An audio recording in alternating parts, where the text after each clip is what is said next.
Perk, this is where we say previously on NBA Today, and we show you saying that there's no way that the Lakers are going to win that Game 5. Yeah, this is the time. Roll the clip. You did say that on the show yesterday, and it was in large part because they picked up right where they left off, Houston did, with that three-point shooting that we saw in Game 4, DG. Yeah, I mean, they penetrated, kicked, found each other, was in rhythm, confident, taking the shots, making the shots. Josh Okogie for three. That one is good as well. And then later in the second here, Shepherd drives, gravity, kicks it out to Tari Eason in the corner for three. Tari Eason been playing some hell of a basketball over these last two games. And by the way, Reece Shepherd did an excellent job of being the floor general last night. But things still got tight in the fourth quarter. And let's just remind everyone, Game 3, this is when LeBron James, he picked Reece Shepherd's pocket.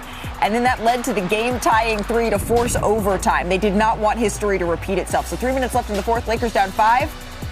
LeBron James drives. Okay. High off the glass. And then he spots Reece Shepherd. Gives him a little bump there on the drive back. But on the very next possession, Reece Shepherd, he almost loses it. But gets to that midi spot instead. No, not tonight. Rockets back up by 5. And then the next possession here, it's LeBron who's bringing the ball up here. How the tables have turned. Repaying the favor the other way. Let me get my lick back. Call the cops. We got a thief out there. Not letting the King intimidate him on that play. And then under 2 minutes to go, the Rockets at 5. Tari Eason drives. And Austin Reeves here, an offensive foul was called. The Rockets, they would end up challenging it, and they determined that Reeves was not in legal guarding position, so Eason would head to the free throw line. He made both free throws. It's a 7-point game. LeBron dribbles it up. He takes a three. He wasn't making them last night, and he didn't start at the end. Jabari Smith secures the board. So Houston gets the win, and afterwards I caught up with Alperen Sengun on their mentality going forward.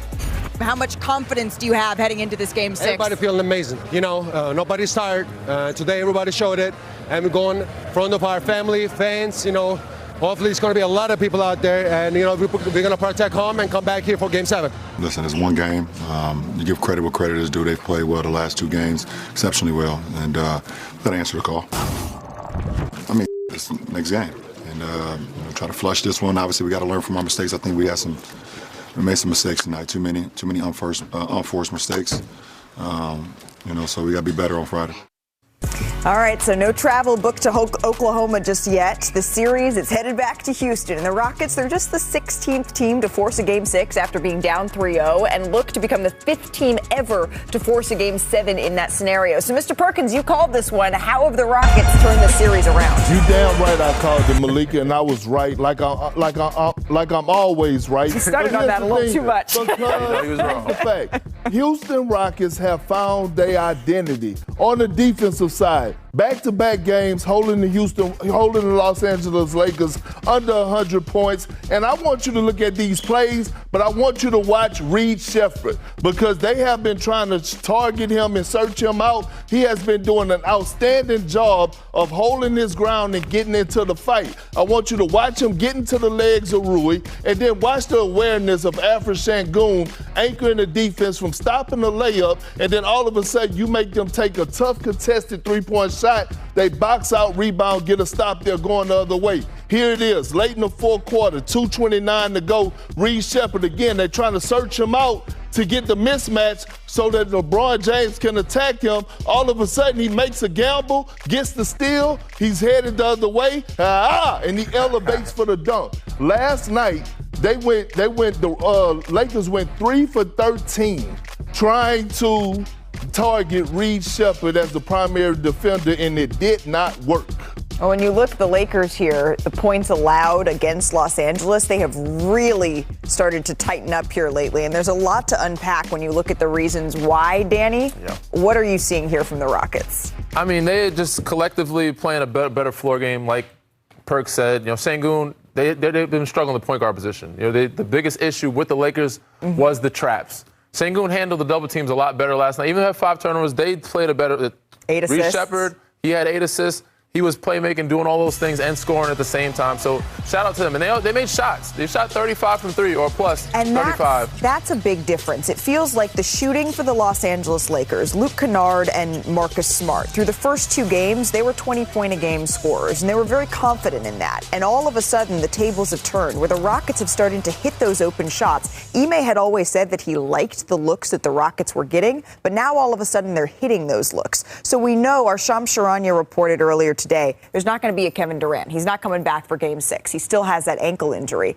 But it's starting to feel like, could the Lakers be in trouble here, Perk? They are in trouble. Yeah. They are in trouble. And matter of fact, the Rockets are going to win this series. Ooh. Everything right now, the Rockets, wow. Yes. History. Yes, making history. And I'm sorry because Braun is going to be on the wrong side of it. But right now in this series, it favors the Rockets. When you think about the youth that they have, and now you're looking at the scheduling, right? You're looking at the age of a LeBron James. They play Friday night. They have a 3.5-hour plane ride. They lose 2 hours. Did you see Amin Thompson last night? He played 45 minutes and looked like he could have played another game. And you know what Alperen Şengün said in that post-game interview with me? He said, we're not tired. They're not. Feel amazing. In saying that.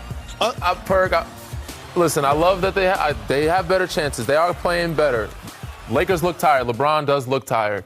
But 159 teams have never won coming down 3-0. I don't see them being... Well, guess what? We're in 2026, and I'm going to tell you something about this Rockets team that I'm watching. Not only are they playing for the name on the front of the jersey, but they're playing for the names on the back of their jerseys. And this Rockets team is not only here to prove to the world that they could complete the mission, they're proving and sending a message to Kevin Durant as well that's saying, we want to get it done because we want to show you and the rest of the world that we don't need you right now to get this done. So if the Lakers are going to win this series, they have 2 games to win 1. Is it going to come down to hitting shots that they couldn't, we didn't even mention they did get Austin Reeves back in this game. What's it going to come down to for LA? He needs another game. He needs to get his rhythm. Obviously, Luke Kennard has to play better. I think he needs more usage. All right. And as much as Rockets want to send a message, you know LeBron James is going to send a message as well.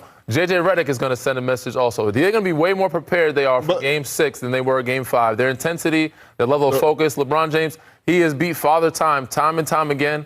I don't think he's going to allow fatigue to set in Game 6 and allow this group to outrun them again. But you're saying getting Luke Kennard involved, but how? When the athleticism of the Houston Rockets then kicked in. This is back-to-back games where he's been held under 10 points. You were saying Marcus Smart be better. Can he go out and get a 20-point performance? I think when you look at this series, yes, J.J. Redick, he started off, he was coaching his ass off, coaching circles around Ime. Ime started making adjustments, and now he's getting the best of his team. Okogie coming in playing big minutes. We saw Finney Smith come in yesterday and hit some big-time threes. All of a sudden, he was hitting his shot. It was the best game offensively that he's had in this series. But now I think for the one outstanding for Los Angeles, LeBron James has yet to have a big game. And you mentioned the lack of threes, the lack of dunks, maybe pointing to some fatigue for him. But still, LeBron it's going to be fired up in H-Town come Friday, I'll tell you that. Can we take a trip to Cleveland here, Perk? Why not? You might end up back. We're probably going to end up back there. Evan Mobley and Dennis Schroeder, they earned it, right? A late charge for Schroeder and the Cavs. They pushed the Raptors to the brink of extinction. Sorry, I couldn't help myself. All right, 4 minutes left in the first quarter. James Harden shoots, can't get it there, but Mobley there for cleaning it up. He answered the call. Him and Jared Allen. Jared Allen's blocking shots. Evan Mobley knocking down threes, playing defense, pushing the break. Unfortunately, slow Euro. Injuries have been a part of this postseason. And Brandon Ingram, you see him just tweak his heel there. He left. He didn't return to the game. Cookies here for Jacoby Walters going coast to coast. Ooh, body game. That was such a lazy pass, though. Body game. The Raptors not going away. A minute into the fourth quarter, Jalen Tyson gets it in the corner. Oh. Knocks down the three. Tough bucket. Dennis Schroeder. Passes to Mobley, same corner. Yeah. The crowd is loving it. Don't game plan for that. You don't game plan for Evan Mobley threes. And then midway through the fourth quarter, Dennis Schroeder knocks down the three. Not go under the screen. He said something, I'm not going to say what he said, but he spoke at length, probably for about 2 or 3 minutes at halftime, just about what he saw and what we could have done better as a group. And then after the game, we were like, damn, I guess you were just talking to yourself. Well, yeah, because he took over. So he gives a speech at halftime, and Schroeder helps power Cleveland to take a 3-2 series lead in this game. So Cleveland, they looked shaky at times early on, but they ended the game on a little cavalanche to take a 3-2 series lead. Cleveland outscored Toronto 32-18 in the final 14 minutes of that game, knocked down nearly as many threes as the Raptors had field goals during that run. And Cleveland notched their first playoff win when trailing by entering the fourth quarter since Game 1 of the conference finals against the Raptors. That was 2018. So, Perk, you were chilling on the bench at that point? Yeah. I was all right. averaging 1,500 claps. 1,500 claps a game. I was doing a great job. I was a star in my role. And that is very important. Can you be a star in your role here and tell me what your key takeaway is from this Game 5? You're always a star in your role here. The big man, Malika. Okay. I got to go with Evan Mobley. He is the most important player on this squad. And you've been asking for it. And look, he had that balance last night of being a big man with guard skills. And I love when he's attacking downhill with authority. We saw that. And here's a few examples right here. Not doing too much, hanging out around the dunker spot, having 2 feet in the paint, being ready to catch and finish, not hanging out in the perimeter. And then all of a sudden what you see is we're watching one of the most skilled bigs in the game. And what can he do best? What can he do also, DJ and Malika? He can stretch the floor. 3 big 3-point shots in the fourth quarter that were huge. He was 3 for 3 from the field, and they needed every single one of them. He just have to be consistent night in and night out. Yeah, I mean, shout out to Schroeder, shout out to Evan Mobley, had big fourth quarters. Yeah, huge. But Cleveland is in trouble. What you mean? If you're relying on Evan Mobley in this series, this is going 7. And if you let those young boys, which they do right now, they have a lot of confidence. CMB didn't play his best game, but Jacoby Walters came out to play. He's finally out that cold slump. I don't know what Scotty Barnes' injury is. B.I. has a heel thing. It's a thigh bruise. He'll be ready. He's going to be ready. Lights, camera, action. They're going to be in the city in Toronto. You know the fans are going to get up. So they're going to win that game 6. It's going to 7. But you let them come to that confidence, and you don't see James Harden and Donovan Mitchell in that fourth quarter. Last night, they have a fourth quarter like that again. They could be going home in the first round. believe I'm with you. It will go 7. I'm looking at big picture. And if you're the Cavs, you walk away from, you got to take the win, but you're not happy about it. Yeah. You can't give up 120 points in regulation at the crib. At some point, this team got to have an identity defensively if they're trying to get to where they're trying to go. And we know they're trying to get to the promised land. So both of you all have this going the distance. 7? Yeah, I got to go on 7 games, and it starts in the 6 for 6. All right, we have got a lot to get to, though, on NBA Today, including the match. In Detroit, Perk, the Stars, they showed up. Paolo Banchero, Cade Cunningham, they were dueling. It was a must-win game for the number 1 seed, and they delivered. Remember, following a disappointing performance after Game 4, Pistons head coach J.B. Bickerstaff had this to say about how his team would respond. Come out punching. You know, that I promise you. We're not going to lay down for anybody. Hard drive by Thompson. And they didn't. Tobias Harris misses the jumper here, but Asar Thompson right there to clean it up. See if you can identify this trend here early, guys. Cade misses with beef stew. Offensive rebound. Right there for the O board. Bully ball. And then Dennis Jenkins, he misses. It's a man's game. Corrals it with the jam. Yeah, 7 offensive boards. Led to 12 first quarter points. Second chance points there for the Pistons. And then Cade had it going here in the second. He did. He went live. 3-level score, Malika. And you could tell he watched film because he came off the worst playoff game of his young career in Game 4, and he bounced back in great fashion. And he scored 20 of Detroit's 28 second quarter points on 71% shooting, no less. So Detroit up 6 at the halftime. But we said this was a duel. Paolo Banchero. Better get a hand up. Steps back. Listen, I criticized Paolo a lot throughout the course of the regular season, but this postseason, he has really, really elevated his game. And last night, this is when you want to see him the most. On the road, in a hostile environment, going toe-to-toe. He had 45 points in this game, but Cade Cunningham. Nah, this is my city, though. There's the dagger. Go to Cade. Snatchback. Let's take a listen to Cade on if he felt pressure after Game 5. We all felt it. You have to feel it. We've had a great season so far. None of us want it to end. So, you got to put it all out there. We dug ourselves a hole, like I said. And, now it's time to climb our way out. But it's possible. We handle our business tonight. We got to go to Orlando and handle our business there.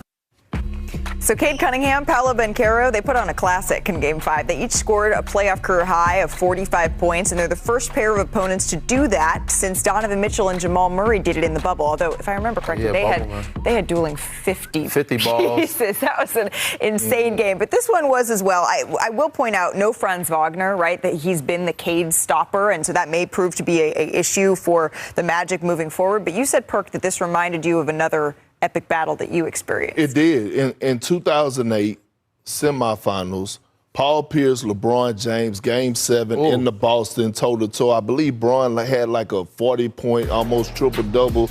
Paul Pierce went out there and had, I believe, 45, and they was going toe-to-toe. And I just remember Paul coming in saying, I always protect my house. You ain't getting the win up in here. You know what I mean? And that's the feel that I got last night watching that game with Cade and Paolo, because Paolo came in there and he did what he was supposed to do. He came in there and did what a young rising star, superstar is supposed to do, and Cade responded and did what he was supposed to do, and then you got to protect your crib, and he did that. Cade certainly did. Jalen Duren, though, is still struggling a bit in this series, Danny. Yeah, I mean, it's going to take more of guys kind of involving him in other ways. They got to get him on the glass, doing the dirty work, and not thinking about the game. The moment's got a hold of him right now. Takes time. Shout out to the San Antonio Spurs and Tim Duncan. Like, my leaders, they did a job of talking me out of the moment and making me not be distracted by social media or the media. You know, Timmy, I knew he knew the plays well enough, but in the finals, his teammate texted, where am I supposed to go on this play? Knowing damn well he knows where he's supposed to go, but it had me just thinking and locked in on the challenge at hand and the task that I didn't even worry about the finals or the lights. So if he can get his teammates to be involved or be like integrate him in conversations and also involve him in offenses, it might let him think about the game less and just be more in the moment. So. And it's the little things for a big man like Jalen Duren. Real talk. It's the little things, Malika, because it's obvious that he's not going to score a lot of points because the game plan is, they didn't completely, and that's okay, but it's other ways to be effective with that type of size and athleticism. Go be a monster on the glass. Go block 3 or 4 shots. Also, don't slip and roll so quick out of your screens. How about holding your screens a little longer so that Cade and Duncan Robinson could come off and all of a sudden they're getting wide open looks and now you're rolling to the basket looking for offensive rebounds. At this point, there's 6 games in. There's no more, we got to find a way to get Jalen Duren going. No, how can we utilize and maximize? I used to do that for KD and Russ all the time. I knew I wasn't rolling to the basket to receive a ball, so I used to always hold my screens and let them come off, snake action, so they could get into their offense. But that story is really interesting, Danny, that Tim Duncan would just text you because he wanted to keep you, locked in and engaged. Yes, not thinking about the game. He was like, hey, in this play. Do you think that's what Jalen Duren needs? Is that a lack of, obviously there's not Hall of Famers yet, but in the future there could be. You got some vets there. You got Tobias Harris there, but Cade, Tobias, those guys need to take him under their wing and just kind of said, give him some simple things that he can just focus on. Because I feel like he's overthinking it right now, and the moment is getting a hold of him, and he's not showing up. Again, he can block shots. He can even get some hard fouls. He can do something that impacts the game with your presence. Be big out there. You be big, it'll change the whole dynamic of this series if he shows up. Coming back from down 3-1, it's not impossible. The Pistons have done it against the Magic before, but it is an incredibly tall task. I'm looking forward to the playoffs rolling on, but the Nuggets, they are still there, standing on the edge, on the brink of elimination. They're going to need a win tonight for Minnesota, in Minnesota, for the first time to force the series to 7 games. Now, the Wolves, they've held strong at home, but they remain shorthanded in Game 6. So let's say hello to Anthony Slater, who is covering this series for us. And we know, Slater, that they were able to win. Denver was this previous game without Aaron Gordon, but he is so very important to them. What's his prognosis for tonight's Game 6? They're listing him as questionable again, which I think this is about the 5th straight game. I'd lean towards doubtful. He was out here on this court yesterday after practice getting, I would say, some light shooting in. Every time I've seen him in this series, it's been very tentative movement. Even, he played Game 4 here and warmed up pregame, and there was no burst to his warm-up. And you even saw it in the game, 23 minutes. David Adelman says he's laboring.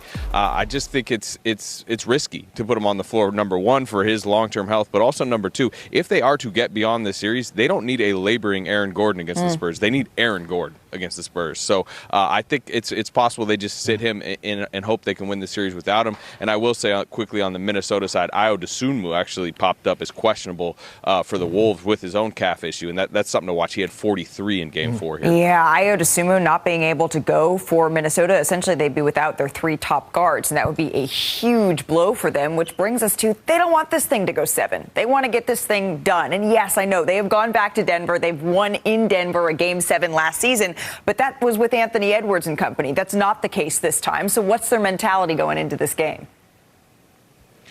Yeah, Dante DiVincenzo was at shoot-around this morning, kind of strolling on a scooter, you'd say. I'm sure that lifted spirits to a degree. They're obviously very short-handed, but they're at home. And, this team without DiVincenzo and Edwards in the second half of that Game 4 outscored the Nuggets 62-42. This is the type of crowd that really gives them a lift, and I think Jaden McDaniels more than anybody might need it. I was in Denver the other night. He was getting what I would call the Draymond Green treatment from the road crowd. I mean, it was that level of boos every time he touched the ball and, in warm-ups, and it's obviously not something he's used to.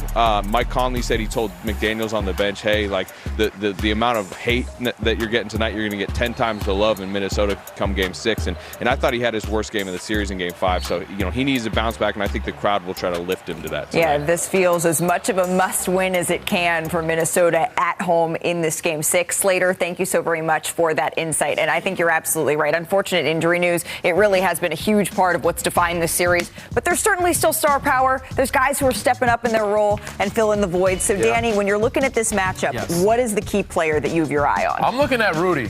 And if Minnesota wants to survive or have a chance of closing this series out, it's going to rely on him.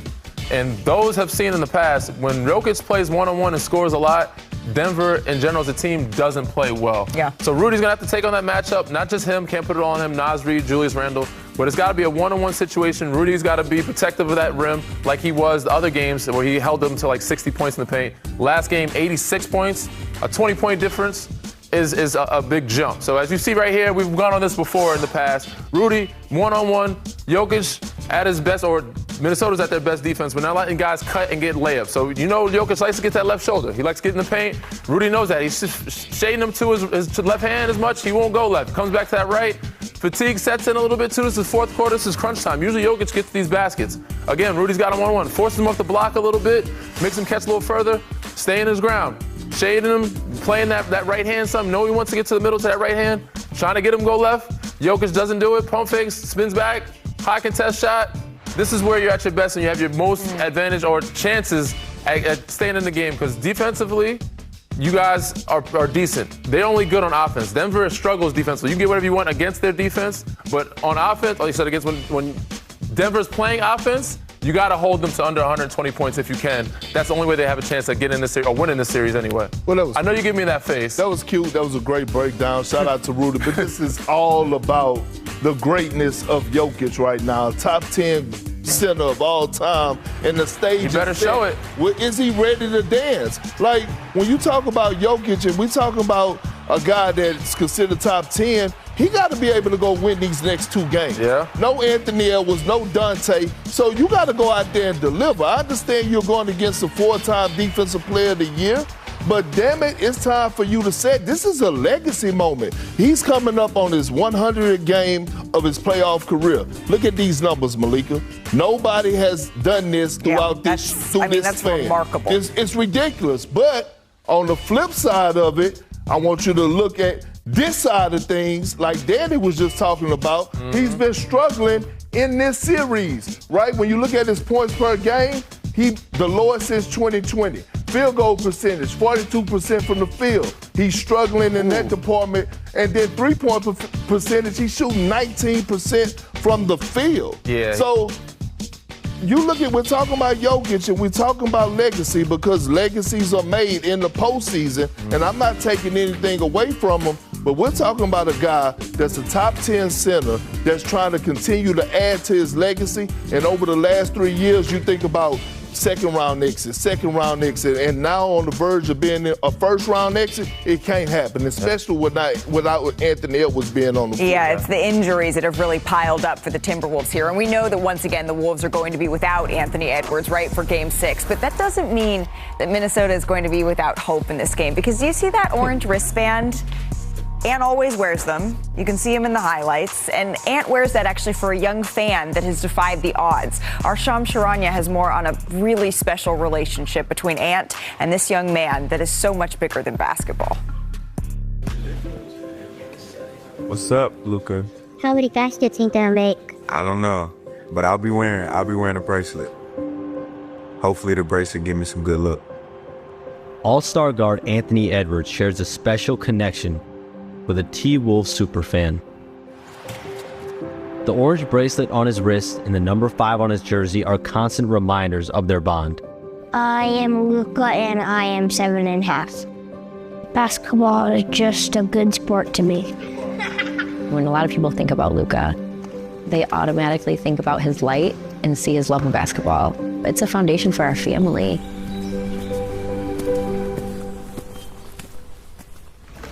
Now can you shoot? 7-year-old Luca Wright inherited his passion for basketball from his dad, Larry. I had to watch movies, and he's like, oh, what is that movie? Space Jam. He's like, oh, Jordan's the best. In 2023, the Wright family learned dark days were ahead.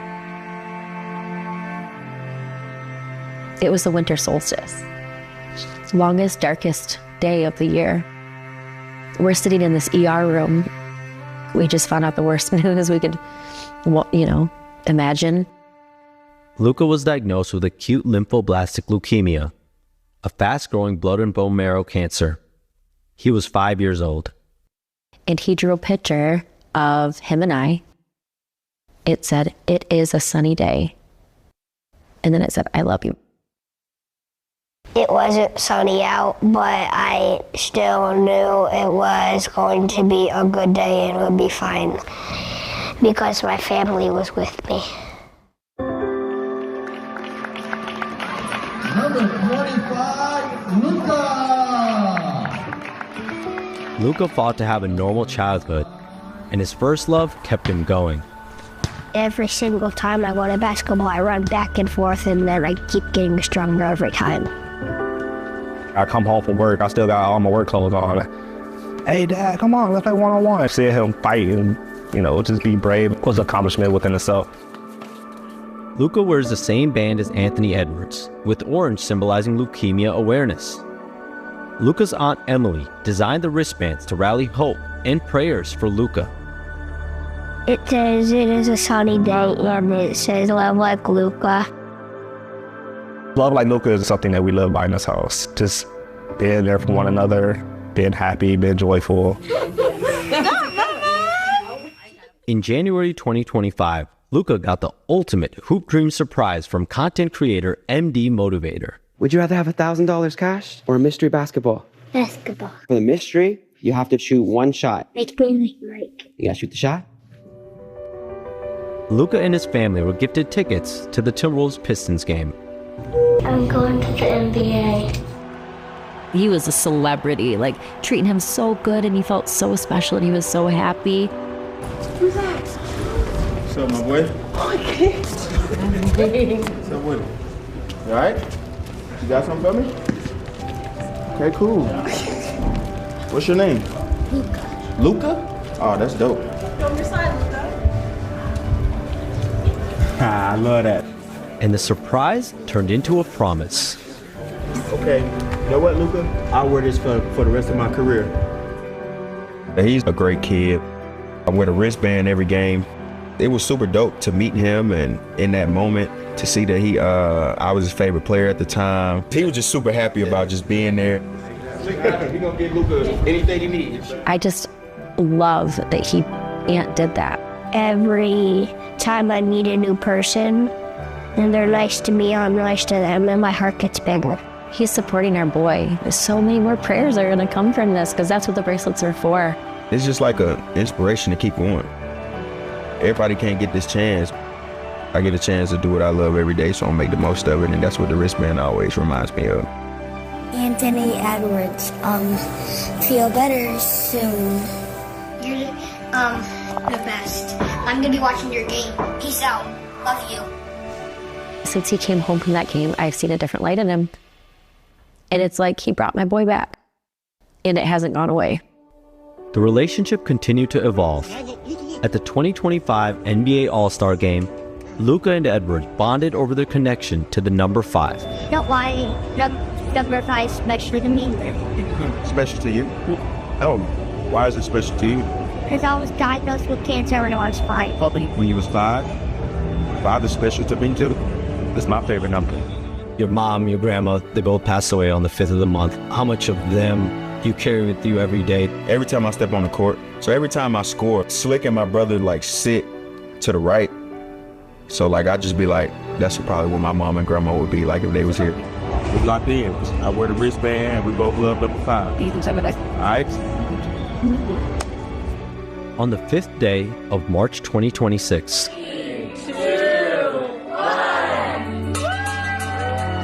Luca Wright was officially cancer-free. Ladies and gentlemen, give it up for Luka! It makes me feel happy because that means I'm finally done with cancer. I'm trying to save up money for kids with cancer to see any games they ever wanted to go to. I'll take them. And when it's your next game, and I want to see some dunks with that wristband. Well, Luca, we got our orange wristbands on here in studio for you as well. It is certainly a sunny day, and we are so happy for the entire Wright family. Our crew has the bands on, and Luca, we're thinking of you and your fight. It is so admirable. Thank you to Shams for sharing that story and that connection with Anthony Edwards. That's what really makes this game so very special. We know that Luca's going to be... Perk, we got some long series in the Eastern Conference. That's what we want. All 4 of them going at least 6 games here. Do you think the 76ers can push it to a Game 7 here, sir? I don't know. You don't know. I don't know. Well, I hope so. I hope so. That's he's thinking with his heart, his former Sixers heart, because he knows this stat. He knows that the Boston Celtics are in Philly looking to close them out, and he knows that this is actually a good sign for the Celtics because look at this. They have a better record on the road during the playoffs under head coach Joe Mazzulla than they do at home. And so maybe this is the time here for the Boston Celtics. As we say hello to Tim Bontemps, who is in the city of brotherly love for this one. Tim, we just saw the numbers about how the Celtics are better on the road than they are at home here. What should we be watching for in this Game 6? Well, Malika, the thing that's going to decide this game is the thing that's decided the first 5 games, and it's shot making, and particularly the jump shooting of the Philadelphia 76ers. Now, we talk a lot about the Celtics' three-point shooting and how it tends to dictate how they play, but the way this series has gone, the competitive games have been the games the Sixers have made jumpers. That's games 2, 3, and the Game 5 win they had in Boston the other night. If the Sixers can come out tonight in Game 6 and make shots and get this home crowd energized, they're at least going to give themselves an opportunity, like they did in Game 3, to have a chance to win this game in the fourth quarter and send the series back to Boston for what would be a very tense Game 7 on Saturday night. But if the Sixers get off to a slow start, like they did in Game 4, like they did in Game 1, and they let Peyton Pritchard and Jason Tatum and Jaylen Brown get going from the three-point line and build an early lead, I think this thing could turn into an avalanche like it did in Game 4, and the Sixers could see their season yet again end on their home court. Now, Malika, the Celtics have a chance to not only knock the Sixers out of the playoffs, it'll be the 4th time in Joel Embiid's career he will have lost to the Boston Celtics in a playoff series, and it will be the 7th time in a row the Celtics have won the longest rivalry in NBA playoff history, going all the way back to 1982. So a lot of history on Boston's side in this matchup. We'll see if they can continue that with a win in Game 6 tonight. Yeah, this is certainly one that has a lot of... There's some bad blood between these two teams, but it's also a lot of fun to watch these two play. We'll see if the Celtics can get it done on the road where they like to be. Tim Bontemps, enjoy the game, and we will continue to check in with you. The Garden in New York City. You say it. Oh, yeah. Say go New York, go New York, go. Jalen Johnson out to Fed. On Brunson. Showing the move. Showing the work. Step through. 4-2.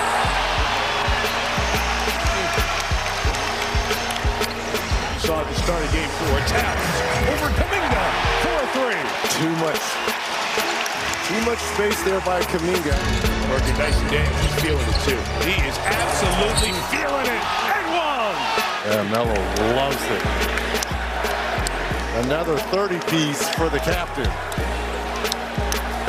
How about the Knicks? They're on the verge of winning a first-round series for the 4th straight season. That's something that the franchise hasn't done since the Ewing era when they won 9 straight. But they're going to have to get it done on the road in Atlanta, where the Hawks will look for some, magic in their city. As we say hello to Vince Goodwill, who's in Atlanta with the dance team behind him. I hope this means we're going to get a show. We got Knicks-Hawks Game 6 tonight, Vince. What are the Knicks saying about closing out this series? I don't know what type of show you're talking about from me, but as far as the Knicks, Malika, I asked Mike Brown in the aftermath of Game 5 about closing out this series, and he said, you know what, these playoff series are so physical. You want to get as much rest as possible when you look around the league. 3 Game 6s tonight. If the Knicks and Celtics advance, Game 1 of that series will be Saturday afternoon. Not a lot of turnaround time for a guy like Josh Hart, who has a lower back contusion, so it would behoove the Knicks to not go into a Game 7 because you might be playing a Game 1 in 36 hours. Right. They want to get this done so they can get as much rest as possible. And I'm looking at Karl Anthony Towns here. He got more touches in that last game, but he only took 7 shots in Game 5. So how do the Knicks plan to utilize him tonight? Malika, it could be very much more of the same. If you look at the last 2 games, the triple-double in Game 4, he only had 10 shots in that game. He had 6 assists in Game 5, only 7 shots. That is a healthy diet of at least usage for a guy like Karl Anthony Towns, Malika. When you look at the Knicks offense, their best 2 performances have come with Karl being the hub, getting Jalen Brunson off the ball, giving OG Anunoby better shots. Maybe this is a formula for this particular series and something that they can carry on to the Eastern Conference semifinals. Vince Goodwill, thank you so much for the insight. I know you got to join the 1s and 2s now. We're going 1 there you go. and 2 and 3. Come on, Vince. There it is. Only on the 2s and 4s. Only on the 2s and 4s. It's been out there in Atlanta for about a week and a half now, too. You don't think I know. Vince, enjoy the game tonight. We appreciate it. Park, you're just, I was just trying to, the extra time in Atlanta, that's his business. Yeah, that's my guy, though. Business. You know I love him. Park, the one thing you want to see from the Knicks offense tonight, it's not joining the dance routine. It's what? You know what Rue is? Rue? You know what Rue is? Don't. I can't Okay, so it's crazy because you lived in New Orleans for a minute, right? No, I did not live in New Orleans. I spent some time there. You spent some time there. Okay.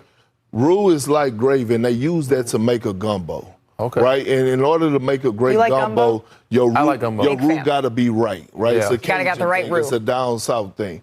Mike Brown has the roux for his gumbo. Okay. Don't go switch it up. You got the recipe. There you go. The recipe is right Spices. there. You used it in Game 4, and you used it in Game 5, and you won in great fashion, right? It's the pecking order is there. Karl Anthony Towns and Jalen Brunson are your 1-2 punch.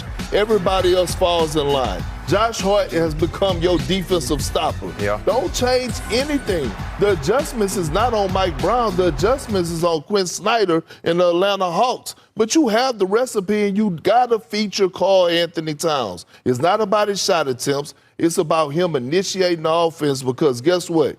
When you get that version of Karl Anthony Towns that's feeling good, You got good gumbo. you got damn good gumbo, but you also go get damn good defense. Yeah. And the Hawks just don't have an answer for it. They trying Kuminga. They trying every single person in the world, but Karl Anthony Towns draws so much attention because his ability to shoot the ball, and all of a sudden he hitting backdoor cutters. Yes, and defense is what I want to speak on. That's how I think the Knicks have got back into the series or took the lead in the series because defensively. You used to guard, too. I used to guard a little bit. People look at you as just a shooter, but you. I guard a little bit. But Josh Hart has been the key to me this series in locking up or limiting C.J. McCollum. With those back spasms, that might change. C.J. McCollum has done his job. They need Jalen Johnson to step up. They need Nickeil Alexander-Walker to step up.